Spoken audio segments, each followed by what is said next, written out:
Muito boa noite a você sintonizado com o Canal 3 TV Imperial. Hoje é segunda-feira, dia 7 de outubro. São exatamente 18 horas 7 minutos na cidade imperial. Estamos iniciando o nosso TVI Esporte, programa tradicional das segundas e sextas-feiras, em que procuramos colocar você a par dos principais acontecimentos esportivos. Queremos desde já agradecer o carinho da sua audiência e, como sempre, desejar que o nosso programa seja do seu agrado.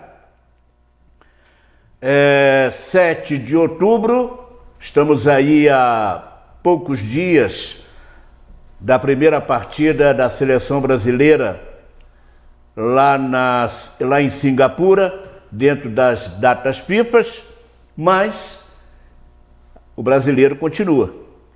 Tanto a Série A como a Série B vão continuar neste início e final de semana. E como nós falamos aqui na sexta-feira, a CBF não está preocupada com o que acontece com os clubes. Ela está preocupada em faturar. Os clubes que se virem.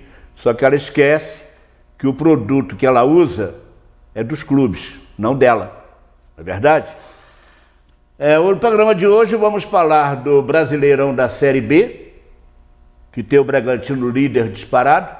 Vamos falar da Série A, que tem o Flamengo não tão disparado, agora mais uma vantagem um pouquinho maior. Vamos falar também, lógico, da seleção brasileira.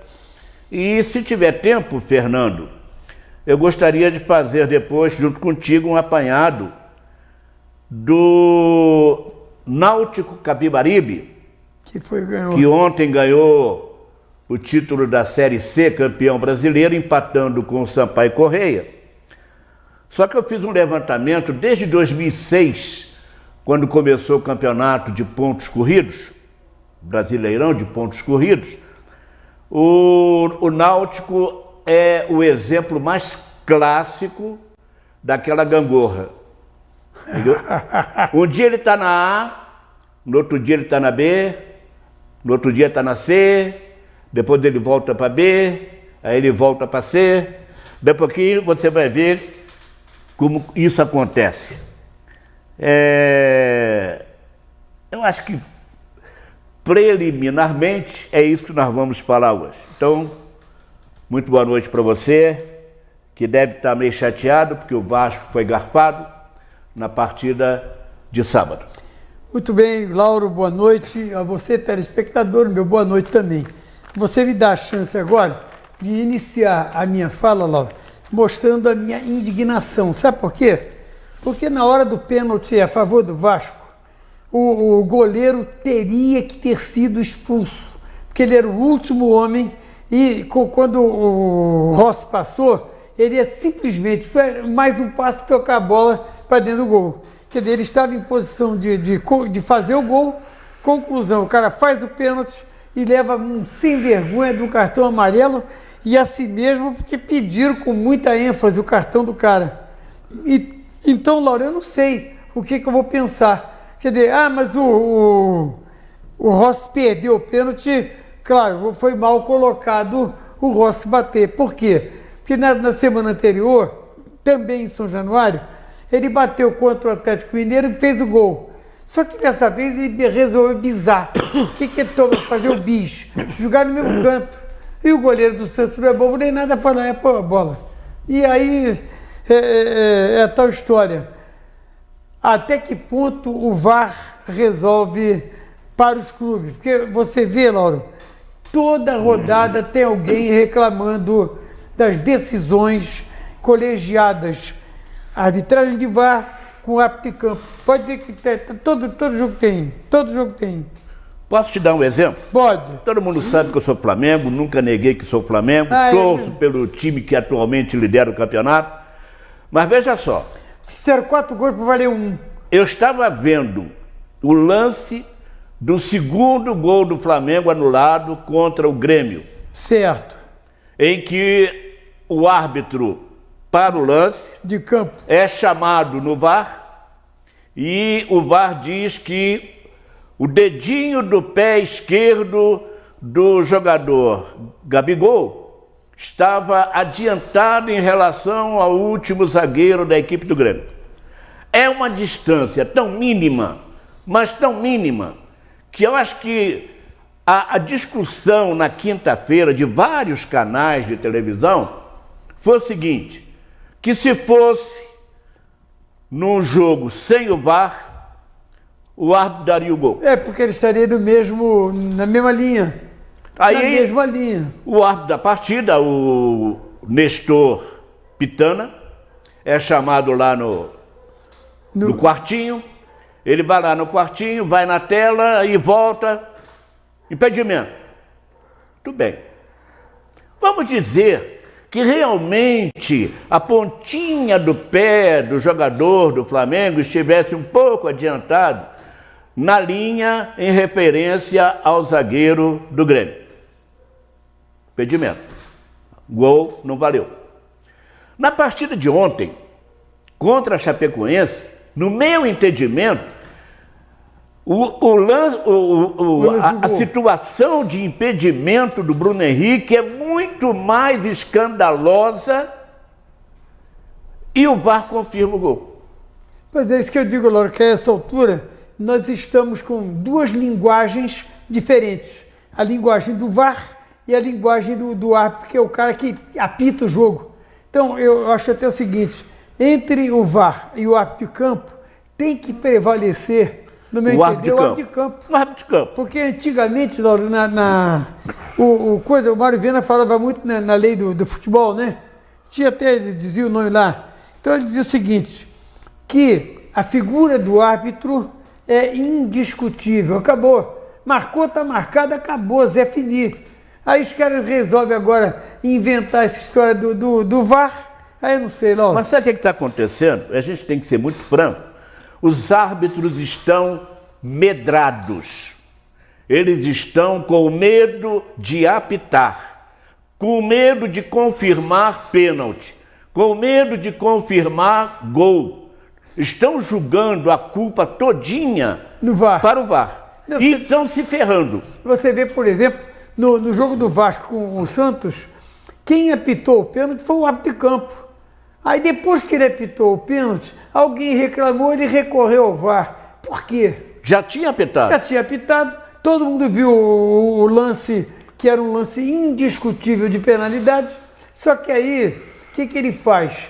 Ele vai ouvir o VAR para aliviar o Santos, que é o terceiro colocado na competição, para aliviar o Santos e perder o seu goleiro naquele instante ali, em que o Vasco, jogando em casa, ia fazer alguma coisa muito, muito mais importante, né, Lauro?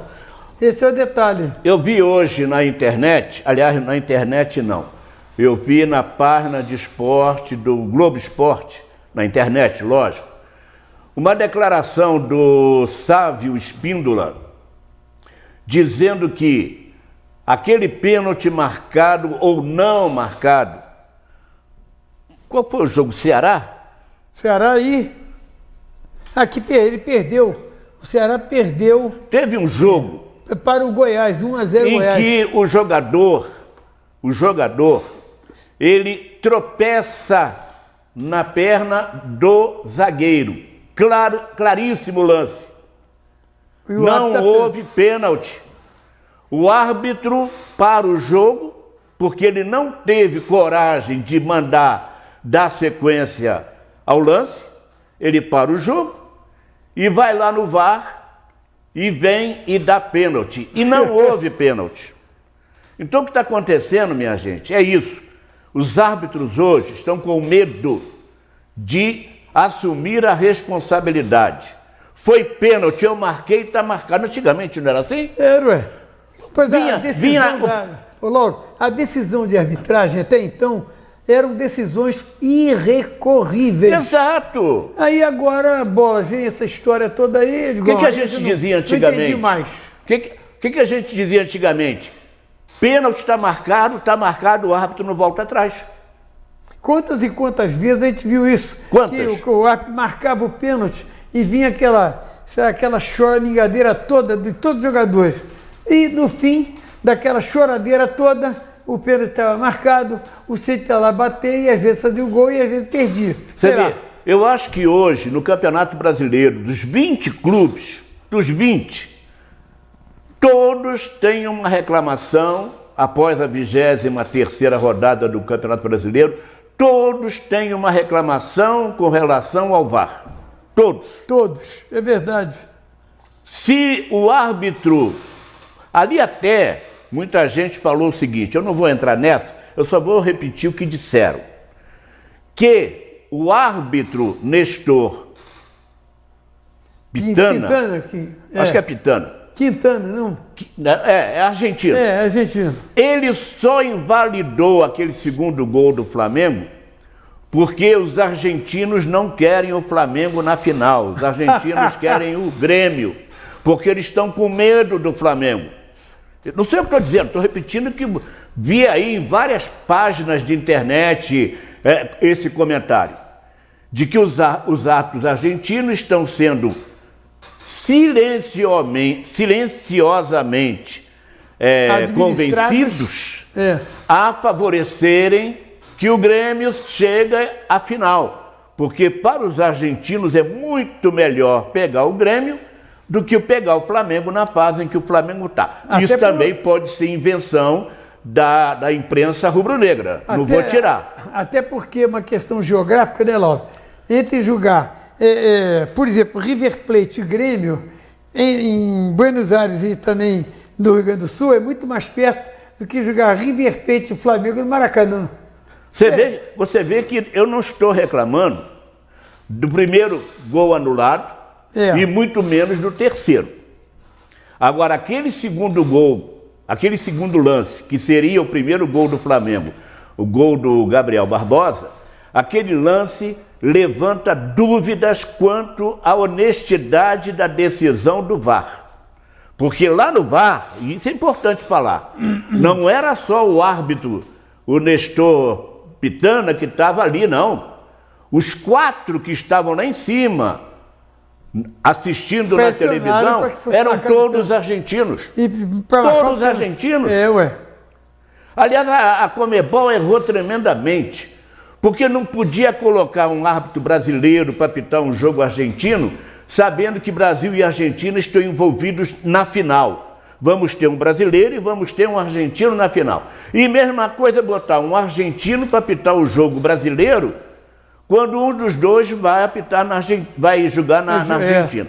Ali seria um árbitro mexicano, um árbitro chileno, um árbitro colombiano, um árbitro que viesse da Europa, totalmente neutro. Não interessa se o Flamengo vai ganhar, não interessa se o Grêmio vai ganhar, não interessa se o River vai ganhar. Não. Aí eles colocam um árbitro brasileiro, que aliás apitou mal pra chuchu, foi muito criticado, que é o tal do Ralf. Tal do Ralf, que já naquele jogo do Flamengo contra o Palmeiras, ele apitou mal pra chuchu, deixou o jogo rolar à vontade. E eu estava vendo o jogo no bar com vários amigos e eu falei, esse jogo não vai terminar bem, porque ele está deixando o pau comer solto, porque ele é fraco. E a comissão de arbitragem da Conmebol, da CBF, não sei, indica o cara para apitar o jogo lá.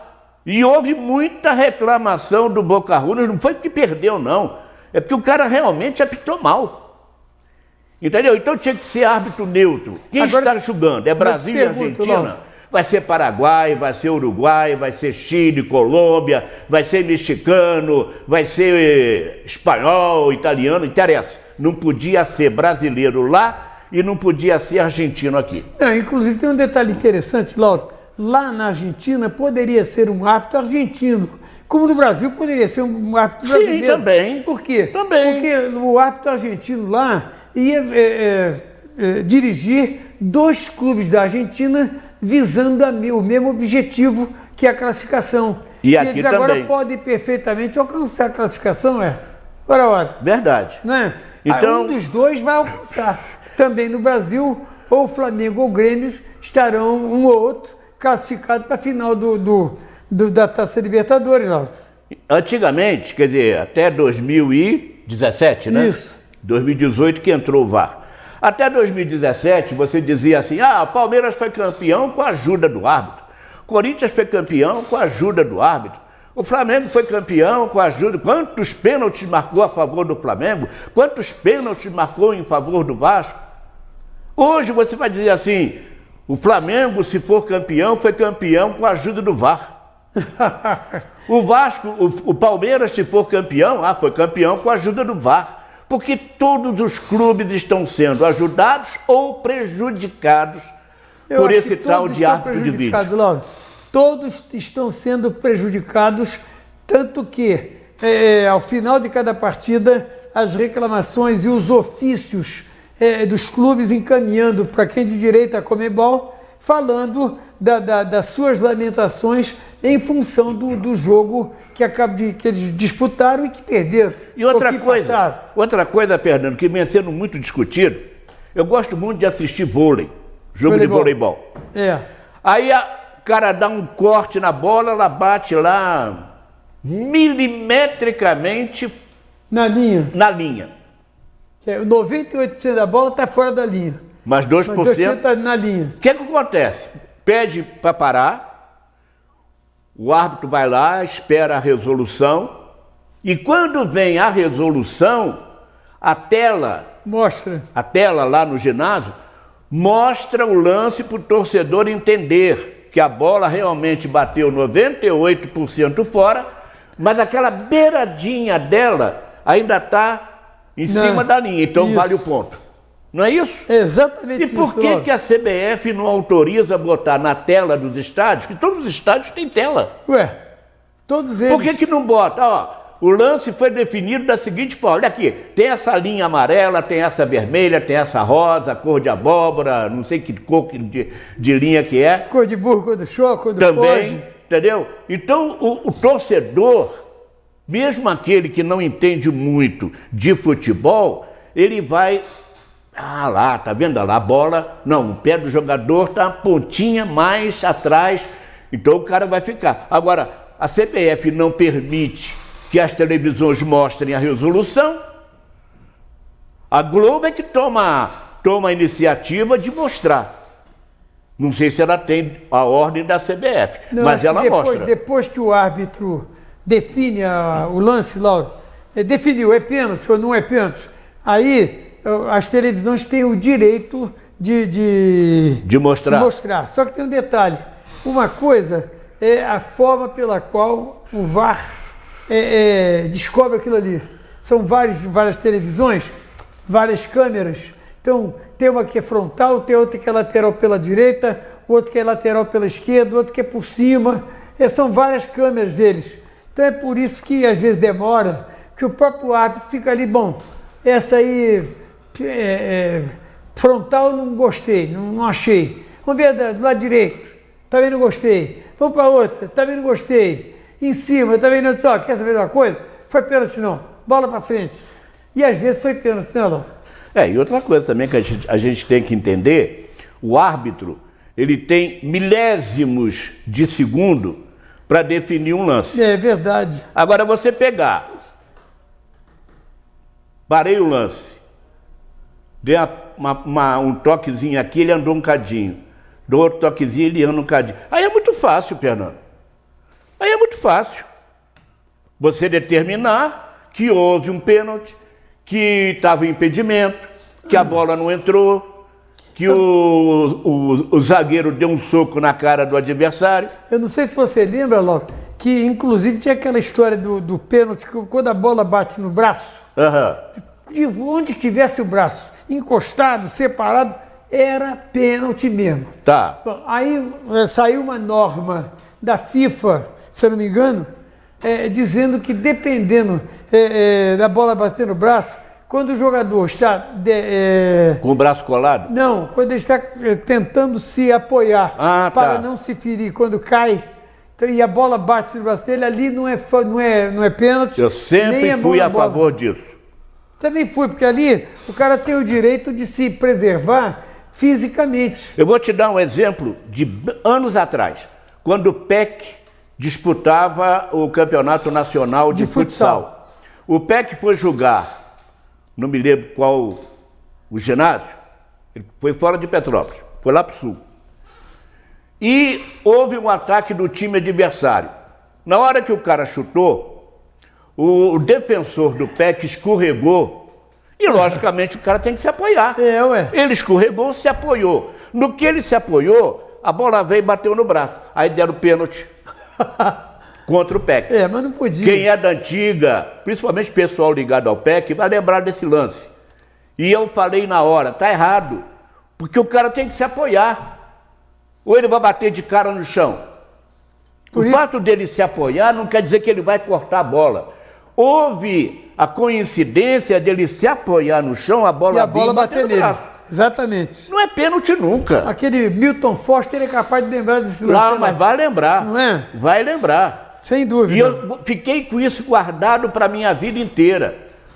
O PEC ali foi prejudicado tremendamente porque ele perdeu a classificação para a fase seguinte por causa da derrota que teve por causa desse pênalti. Então a FIFA, quando hoje diz que se o cara tiver apoiado no chão e a bola vier e bater, não é pênalti, está correto. O cara tem que se apoiar. Que ele usa o braço, ou os braços e as mãos, no sentido de se apoiar para evitar uma contusão maior. Não tenha dúvida, Lauro. Imagina o cara veio correndo, né, para tentar cortar o lance do time adversário. Ele escorrega e bate com a cara no chão, na quadra. Não, ele vai se apoiar. E aí, pênalti.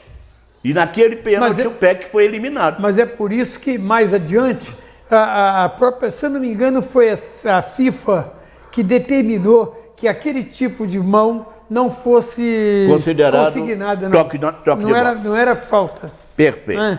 Bom, vamos falar do Campeonato Brasileiro da Série B. Série B? Série B. Sim. Vamos ter jogos da 26ª, se eu não me engano. Porque estão mais adiantados que a Série A. 26ª rodada, jogos hoje e amanhã. Toda a rodada vai ser hoje e amanhã. Hoje vamos ter 2 jogos e amanhã teremos 8 jogos. Puta ferro. Hoje nós teremos São Bento e Vila Nova no Walter Ribeiro, lá em São Bento. Não, em Sorocaba. Sorocaba? São Bento e Sorocaba. Sorocaba. São 20 Bento horas. É o nome do clube. Obrigado pela geografia. 20 horas. Também hoje, no Rei Pelé, às 20 horas, Bahia. CRB Esporte. Não é Bahia, não, desculpa. Não, é Alagoas. Alagoas. Amanhã, 7h15 da noite, Botafogo de Ribeirão Preto com Figueirense no estádio Santa Cruz. Lá em Ribeirão, né? Preto. Ribeirão Preto. 7h15 da noite. Curitiba e Guarani, clássico verde, né? Os dois têm camisa verde.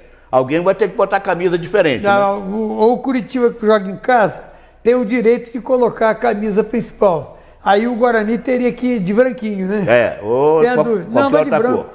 De branco com números verdes, escudo verde. Isso. Não tem problema. Esse jogo vai ser no Couto Pereira amanhã, 7h15.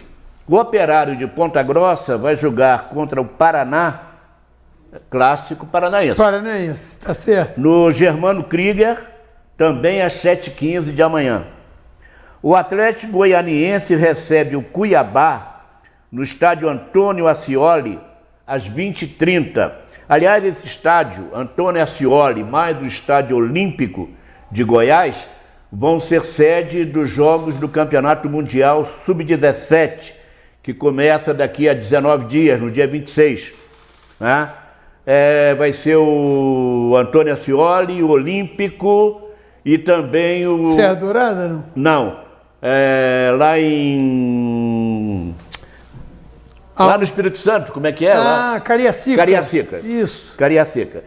E o estádio do Gama, em Brasília. São 4 estádios. 2 em Goiás, 1 na capital federal, que é o estádio do Gama, e o outro vai ser em Cariacica.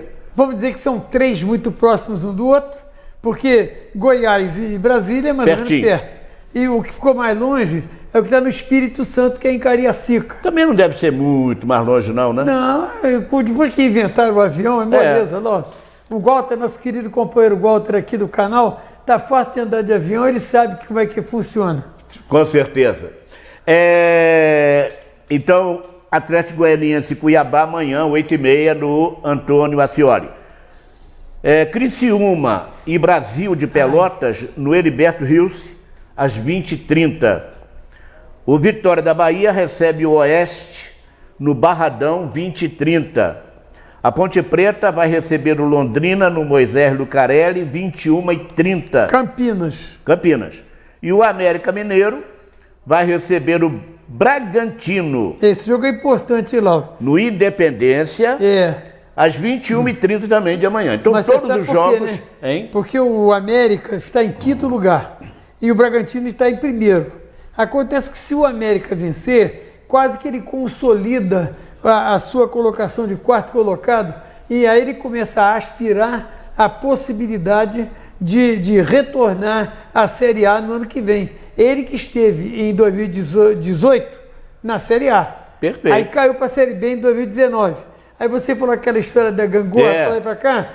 Tá aí, tá outra gangorra aí. Esquece o Náutico, lembra dele. Bom, então 2 jogos hoje, 20 horas e 20 horas, e 8 jogos amanhã, começando às 19h15 e terminando o último,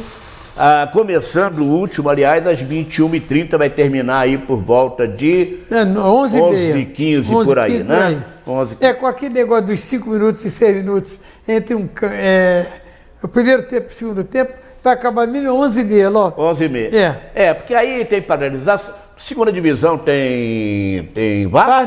Não tem. Então não tem paralisação por causa do VAR, né? Mas tem, eles estão aproveitando para enfiar assim 5 minutos, 6 minutos.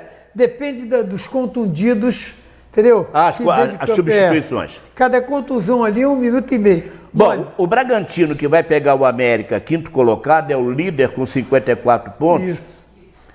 E põe 9 pontos de diferença sobre os segundos colocados, porque o Atlético Goianiense e o Sport Recife estão com 45 pontos.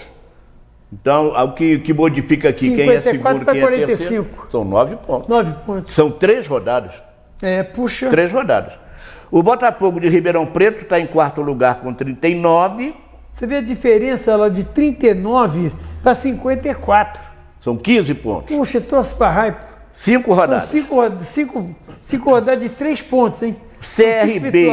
O CRB, o América Mineiro e o Paraná estão empatados com 38 pontos. Curitiba tem 37, o Operário de Ponta Grossa tem 36, também dificilmente briga para subir, né? Porque seria preciso que o Operário ganhasse 2 jogos e o Botafogo perdesse 2 jogos. Perfeito. Tá? Mas o Botafogo eu acho que está muito melhor do que o Operário. A Ponte Preta e o Cuiabá têm 35, Brasil de Pelotas e o Oeste estão com 33, o Guarani tem 32, o Londrina tem 31 e o Vila Nova tem 29. Aí vem os 4 desesperados. Criciúma com 27, Vitória com 26, São Bento com 24 e Figueirense com 23. Veja só, Fernando. Sim, o primeiro fora da zona de rebaixamento da Série B tem 29.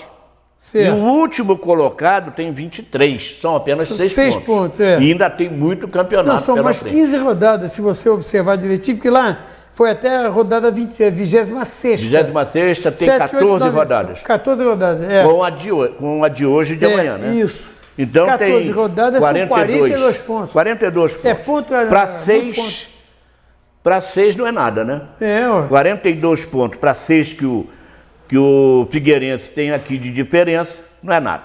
Então esse aqui é o Campeonato Brasileiro da Série B, a segunda divisão, que tudo leva a crer, a não ser que haja uma reviravolta muito grande, tudo leva a crer que nós teremos aí o Red Bull Bragantino na Série A de 2020. Mas é engraçado que se for isso, Lauro, ano que vem não é Red Bull Bragantino, é Red Bull só, porque eles compraram os direitos do Bragantino, hein? e colocar lá Bragantino, porque eles estão no estádio, que é o Nabi Abichedi. Então vamos ver o que eles vão arrumar. Eu não sei, também é outro negócio.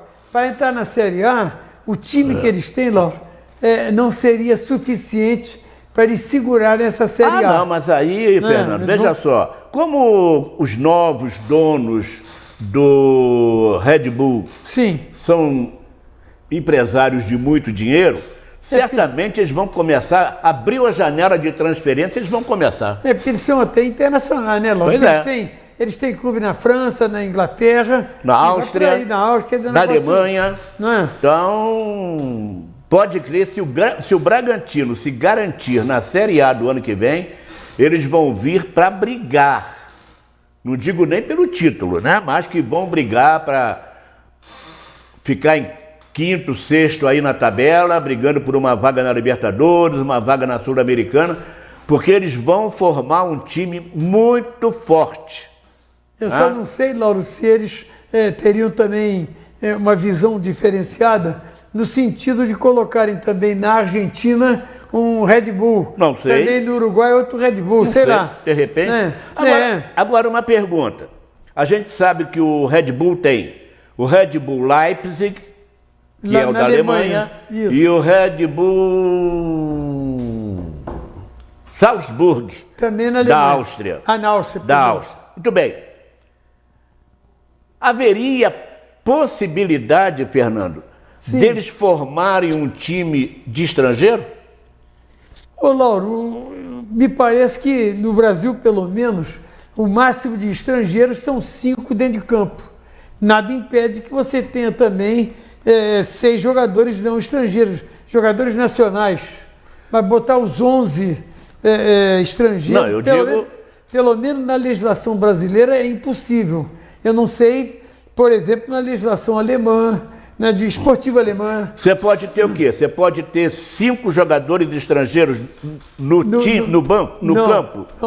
Dentro de campo. No campo. Aí, se você quiser colocar um 6º jogador do campo, tem que tirar um deles. Sim, mas e no banco? Para ficar sempre com 5. E no banco? Você fica no banco quanto você quiser. Quanto quiser. Só que você só pode ter, com os estrangeiros, você só pode trocar estrangeiro por estrangeiro. Já que você está com os 5, que é o máximo. Não, eu sei. Mas então, se o Red Bull Bragantino se classificar para a Série A do ano que vem, existe uma enorme possibilidade dos dirigentes da Red Bull trazer jogadores da Europa. Eu não duvido, não. E aí seria covardia, né? Não, covardia eu não sei, Lauro. Sabe porque, eu não sei, você vê, por exemplo, atualmente, os clubes brasileiros têm preferido repatriar os nossos jogadores que estavam lá na Europa e que não estavam fazendo tanto sucesso e voltaram. E você vê, por exemplo, o Felipe Luiz do Flamengo, você vê o Rafinha, o Daniel Alves. Isso. Entendeu? Ganso, Pato, Marreco, Galinha. Não, isso não, é só Ganso e Pato. Mas, Fernando, falando sério agora. Falando em jogador brasileiro que foi para o exterior e está voltando, no caso aqui não é brasileiro, mas é colombiano. Você sabe que o Cuéllar já quer sair da China, né? Mas agora não pode mais voltar, porque o Cuéllar está fechado. Há 4 jogos que ele não é escalado. Há 4 jogos que ele não é escalado. E ele já está pensando na virada do ano, quando abrir janela de transferência. E voltar para o Flamengo? Não. Não. Porque se ele pensar, e se a diretoria do Flamengo aceitar, o Cuéllar vai ser recebido aqui como traidor. Sim. Como é que eles dizem? Aproveitador. Mercenário. Tu vai ver, porque a notinha saiu lá na internet de que ele estava insatisfeito lá no time China. Lá da China, e já houve comentários no Facebook dizendo assim, bem feito, tu não quis correr atrás de dinheiro, agora se dane.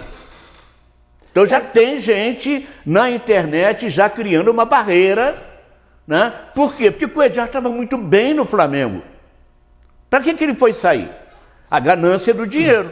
Aí chegou lá, não se deu bem, 4 jogos que ele não é escalado e agora já pensa em sair de lá, né? Pelo menos sair de lá, ele pode... Bom, ele até pode estar pensando em sair de lá, ó, sem vir para o Brasil. Ele pode, sei lá, voltar para a Colômbia. Pode ir para a Colômbia. Aí vai para um outro clube da Europa, em Portugal, na Espanha nem tanto. Mas em Portugal, na França, pode acontecer. Se bem que é outro negócio. Até para o Flamengo eu acho que era melhor, porque, Lauro, você me desculpa que eu vou dizer aqui, posso? Pode. Eu não confio no tal de Pires da Mota. Eu acho aquele cara muito devagar, sei lá. Mas ele quase não tem chance de jogar. A mas verdade ele seria, é essa. Quando é que ele entra? Ele seria o reserva natural do Tá, mas quando é que ele entra? Ele entra quando o Gerson não está jogando bem, ou está machucado. Ele entra quando o Arrascaeta se machuca. Ele entra quando o Ilharão se machuca. Às vezes entra quando o Flamengo está ganhando de 3, 4 a 0. Só para segurar aí o JJ bota ele em campo para descansar. Então ele realmente não tem uma sequência de jogos. E o jogador precisa de uma sequência. Né? Eu vou até aceitar o teu comentário. A minha tese.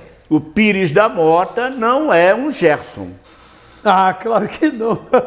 Pires da Mota não chegou aqui e tomou o lugar de ninguém. Titular na equipe. Olha, me puseram no time e eu não saio mais. Agora tem uma coisa. O Pires da Mota, quando chegou no Flamengo, o chefe mister, como é? O Jorge Jesus? Ainda não era o treinador. Não. Pires da Mota também no ano passado, né? Eu tenho a impressão que se o Jorge Jesus, na época da chegada do Pires aqui... Não, ele não aceitaria. Hein? Ele não aceitaria. Não, eu sei disso. Não quero não. Tiraria de cabeça. Eu vou pegar um jogador da base. Pois é. Aliás, falando em jogador da base, que bronca que o Renier levou ontem. E ele não ficou nem vermelho. Nossa, mas o Jorge Jesus explicou direitinho. O que ele falou? No vestiário, eu dei uma determinação a todos os jogadores, individualmente.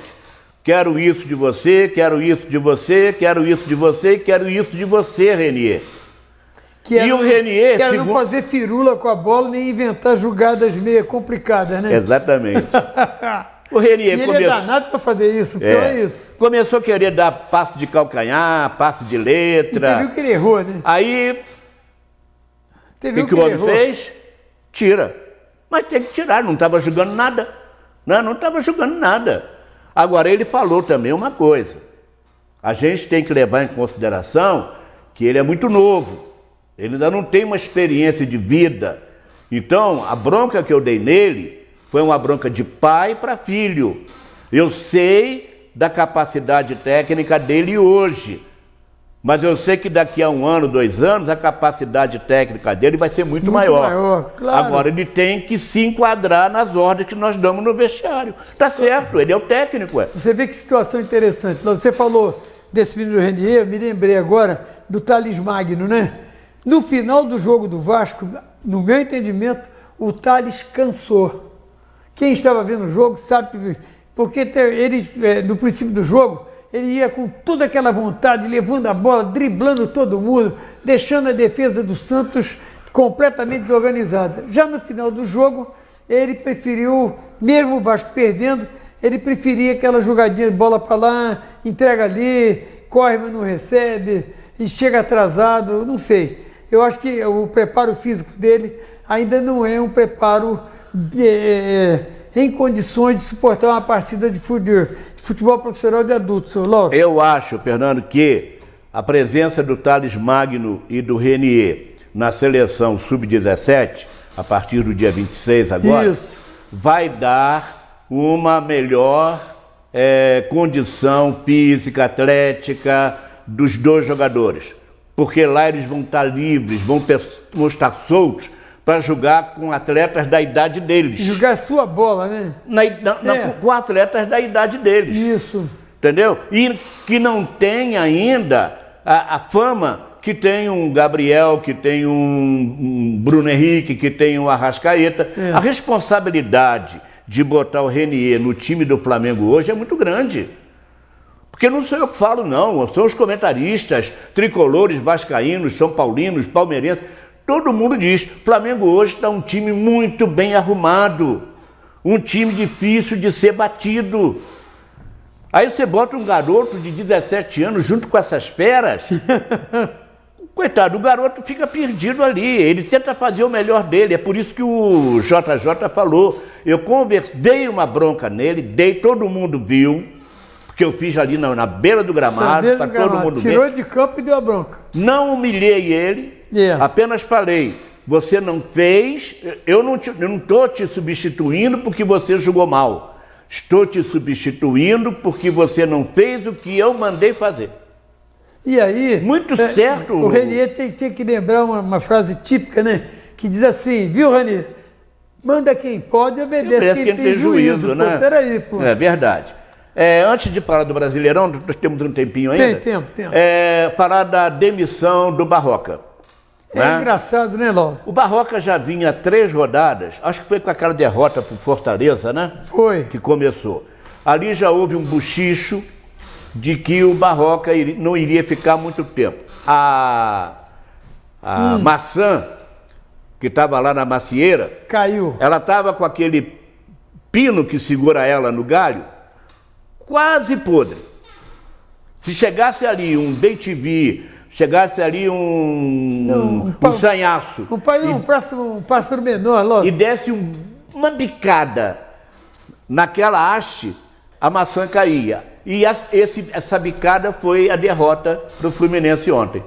Né? O homem já vinha ali pendurado. Mas, Lauro, convenhamos, Botafogo e Fluminense é o clássico vovô, que a vitória tanto de um como de outro não seria nenhum absurdo você dizer assim, não, tem que tirar o cara. Não é nada disso. Tá, Fernando. Tá, eu entendo. Mas explica isso para a torcida do Botafogo. Não, para qualquer torcida. Explica isso para que é clássico, que perder para o clássico é normal. Tanto que quando eu digo aqui que tem um clássico, Flamengo e Vasco, domingo, eu digo, não tem. Não tem favorito. Não tem. Tem não. Eu já vi o Flamengo com o time principal, quase campeão estadual, perder para um Bom Sucesso da vida, pô. É uma verdade. E dar o título para o Botafogo. Eu me lembro disso. O Flamengo era líder do campeonato, aí resolveu fazer uma excursão para a Europa, fez 5, 6 jogos lá na Europa. Quando voltou, dançou. Quando voltou, foi jogar com Bom Sucesso, perdeu de 2-1 e perdeu o campeonato. Mas o futebol é bom por isso. Futebol é bom por isso. Não tem lógica, né, Não tem lógica. E principalmente num clássico regional. É diferente de um clássico interestadual. Porque aí a rivalidade é muito grande. Né? Agora um clássico estadual é rivalidade dentro do estado. É aquela briga do torcedor do Fluminense querer fazer gozação com a torcida do Botafogo, a do Botafogo querer fazer gozação com a torcida do Fluminense.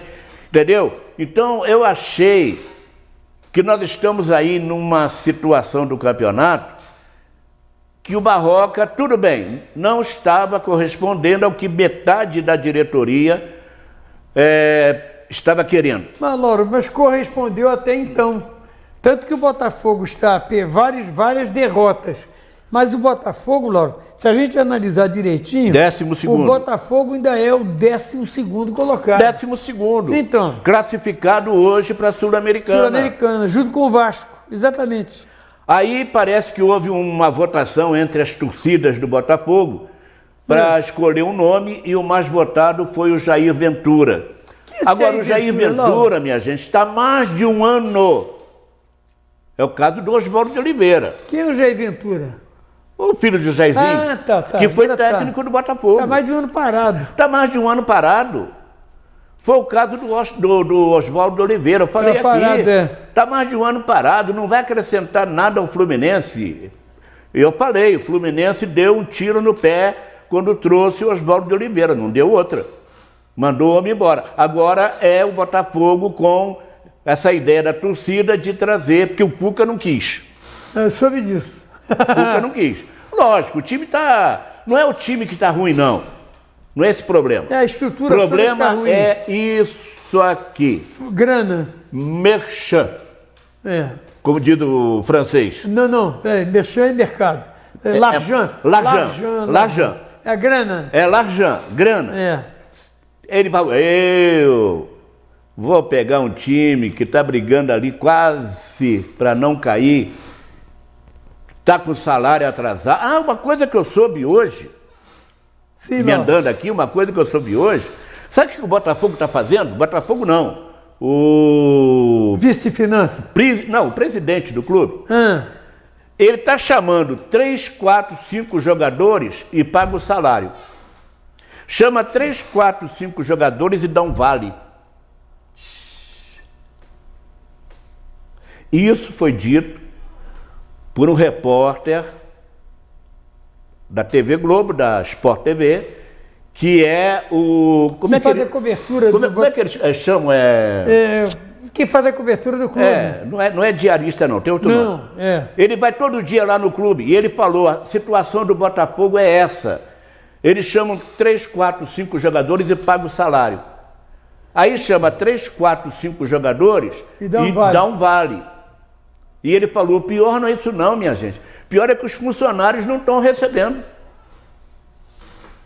Esse é o grande problema. E aí o Cuca, sabendo disso, eu botar minha mão nesse formigueiro, não vou. Sobre esse aspecto, a gente até tem que desculpar o Cuca, porque, veja bem, está nessa confusão toda. Aí tem lá o pessoal do Grupo Moreira Salles, que estaria querendo assumir... Que até agora Clube Empresa. Só que esse Clube Empresa até agora ainda não foi resolvido nada de definitivo para o Clube Empresa. Quer dizer, você hoje... Tem clube empresa no Brasil? Tem. Acabamos de falar um aí, o Bragantino. O Red Bull. É o clube empresa. Não é? Nós tivemos na Série B1, Lauro, que o Serrano jogou o Arthur. No estadual. O Arthur. Não, Não. Mas o Arthur também é, Lauro. Também é. Também é. Que veio aqui e não conseguiu ganhar do Serrano. Ficou no empate. O Audax. O Audax. São clubes empresa. Clube empresa. Você vê que o próprio Bom Sucesso ficou concentrado para aquela primeira partida na concentração do Audax. Bom, e treinando lá, né? Outra coisa, antes de entrar no Brasileirão, a vitória do Flamengo ontem sobre a Chapecoense, aquele minguado 1-0. Aquele sofrido. Sofrido 1-0. O Flamengo chegou a 52 pontos em 23 rodadas. Nenhum clube, desde que foi criado o Campeonato Brasileiro de Pontos Corridos, tinha conseguido essa façanha de marcar 52 pontos em 23 rodadas. Então é um marco. O Flamengo já está com o marco de ser o clube que mais arrecada nos seus jogos. Mais presença de público. E agora tem mais esse marco na história do Flamengo. É o primeiro clube, desde que foi criado o campeonato com pontos corridos, a chegar a 52 pontos em 23 rodadas. O time realmente está jogando bem. O time ontem sentiu falta de alguns jogadores, mas a gente sabia que a Chapecoense, em termos, não seria problema para o Flamengo, mas quase foi. Né? Para o grupo da Chapecoense, eu diria que aquele é um jogo da vida. Por quê? Porque é um jogo que está todo mundo vendo o time do Flamengo. Mas vê o time do Flamengo e tem que ver na marra o time da Chapecoense. Verdade. Não é? Bom, vamos então ao Campeonato Brasileiro. E você tem aí... Tem. Eu peguei os resultados, né? Eu tenho resultados de classificação, Lauro. Você tem aí? Então vamos lá. Então você tem no jogo de sábado, né? São Paulo 2, Fortaleza 1. Vasco 0, Santos 1. Grêmio 0, Corinthians 0. Aí já depois você tem Atlético Paranaense 2, Bahia 1, Cruzeiro Internacional fica no 1-1, se bem que o Cruzeiro é que empatou, jogando em casa, gol de pênalti feito pelo centroavante que foi até do Fluminense. Ai, meu Deus. Fred. Aí você tem Goiás 1, Ceará 0, numa falha gritante do zagueiro do Ceará. E Palmeiras e Atlético Mineiro ficaram no 1-1. O Botafogo ganhou do Fluminense por 1-0 e o CSA ganhou do Avaí de 3-1. A classificação, Lauro, ficou. Em primeiro lugar, nós temos o Flamengo com 52 pontos. Em segundo, o Palmeiras com 47. Vem o Santos 44, Corinthians 42. Só um minutinho, antes de você Esses são os prosseguir. 4 primeiros. Só antes de você prosseguir. Segundo lugar, Palmeiras, 47. 47. Segundo lugar, terceiro lugar. 44, Santos. Sabe qual é o próximo jogo? É Santos e Santos e Palmeiras. Palmeiras. Tem disso mesmo. Aí você tem, em seguida, aí, né, você tem o São Paulo com 39. Você vê que dá um pulo de 47 para 39, né, Lauro? São 8 pontos e mais 5 do Flamengo.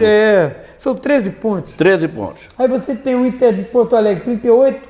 Você tem o Bahia com 37. Também o Bahia em sétimo lugar, hein? Sétimo lugar. O Grêmio em oitavo com 35. O Atlético Paranaense em nono com 34. Goiás com 33. Atlético Mineiro com 31. Em 12º, Botafogo com 27.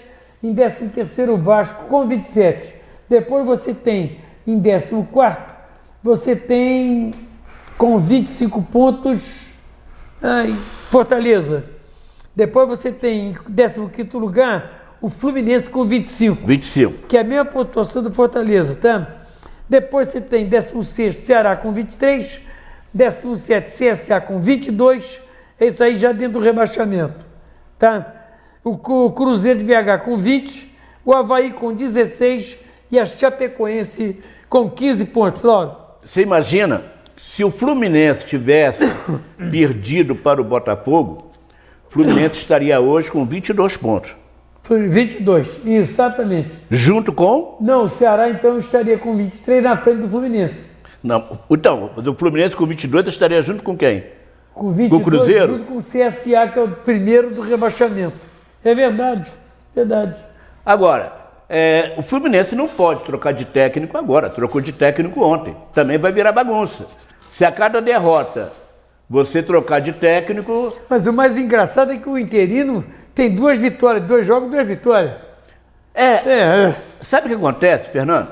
Quando o Jair Ventura assumiu o Botafogo tinha demitido o seu treinador, não me lembro quem era. Se eu tivesse com o meu caderno do ano passado aqui, eu saberia. Muito bem, ele assumiu o Botafogo. E aí o Botafogo começou a ganhar. 1, 2, 3, 4, 5 empate, uma derrota, umas 6, 7 vitórias. Trabalho do Jair Ventura. Mas por quê? Porque o Jair Ventura era um cidadão que vivia o dia a dia do Botafogo. Certo. Ele era auxiliar técnico, não é verdade? É verdade. Então ele tinha um conhecimento dos jogadores. Quando a diretoria do Botafogo falou assim, Jair, assume aí o comando do time, ele reuniu os jogadores no vestiário, certamente falou, galera, aí muitos estão da minha idade, outros mais novos, outros mais velhos, mas nós estamos aqui juntos há 3, 4 anos, todo mundo me conhece, eu conheço vocês todos. Vamos unir nossas forças com um só ideal, Botafogo para cima. E aí a galera se juntou, porque quando a galera se junta ao treinador, você tem metade da vitória garantida. Porque aí está todo mundo disputando com o mesmo ardor e o mesmo objetivo, a mesma intenção. Então fica mais fácil realmente, Lauro. Nós temos o caso aqui nosso, do Serrano, com o Alex Arruda. É verdade, que juntou a galera no vestiário e pimba, né? Quando o Alex era gerente de futebol e o técnico era o Marcelo Regis, né? Marcelo Regis, acho que era. O Alex era gerente. Gerente para jogador é alto, é uma distância enorme, né? Quando o Marcelo saiu, entrou o Cezão. E o Cezão não aguentou a barra e pediu para voltar para o Juniores. Sub-20. Sub-20, aí o Alex assumiu. O que o Alex fez? Deve ter feito. Reuniu a galera, falou, minha gente, ontem eu era gerente, estava lá em cima. Hoje eu estou aqui com vocês, com o mesmo ideal de suar a camisa pelo Serrano. Então vamos juntar. E ele conseguiu. Conseguiu manter-se. Conseguiu manter o time na Série B em 2018 e manteve a equipe do Serrano para 2020. Então, o homem foi. Então, é preciso que haja uma união entre o técnico e os jogadores. Coisa que não existiu quando ele foi técnico do Flamengo, Oswaldo de Oliveira, o que não existiu agora quando ele foi técnico do Fluminense. Tanto que chegou quase às vias de fato com o Ganso. É verdade. Porque perdeu o respeito. Perdeu o respeito, acabou. Perde o boné e vai embora. Faltou a identidade dele com o grupo e do grupo com ele. Verdade.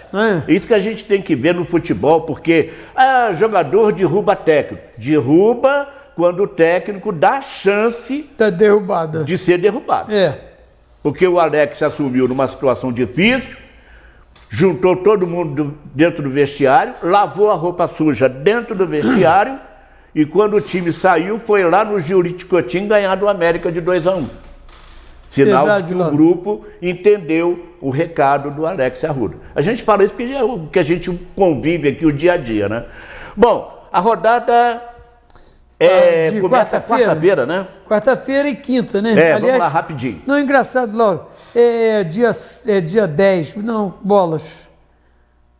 Dia 9, tá certo. Tem Botafogo e Goiás. Dia 9 é sábado. Temos jogo agora, quarta-feira. Não, tem não, Lauro. Ué, o Flamengo joga na quinta com o Atlético Mineiro. Flamengo e Atlético Mineiro? Não, aqui eu tô achando que é dia 10 do 10. Não, tá errado. Mas tá certo, Lauro. Hoje é dia 7. Ô, Lauro. Quarta-feira, acorda. Quarta-feira, Lauro. Botafogo e Goiás.